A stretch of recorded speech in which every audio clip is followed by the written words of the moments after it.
Hello po sa lahat! Ngayong araw ay nandito kami sa Joss Chicken Inato para maghapunan.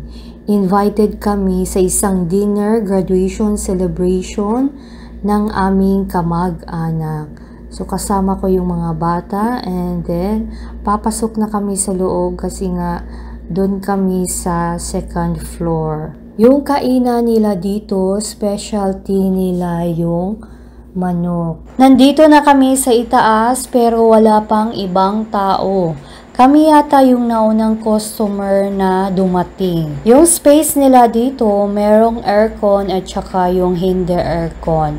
Bali, yung customer na yung pipili kung saan sila. Hindi nagtagal ay dumating din yung kasama namin.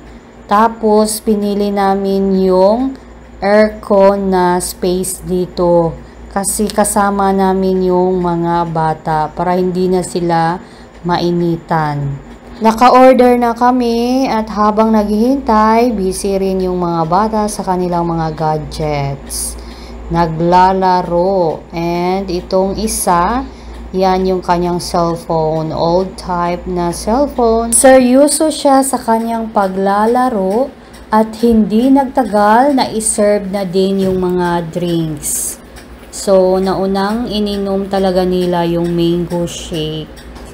And yan, dumating na din yung ibang mga ulam. Chop suey, Macau Canton. Specialty nila dito is yung Macau Canton. And yan, lumpia. Di mawawala yung lumpia. Gustong gusto din ng mga bata yung lumpia. And yan, na-serve na din yung mga sabaw. Sinigang na baboy. Masarap talaga yung sinigang na baboy kapag mainit pa. Tapos, sinigang na shrimp.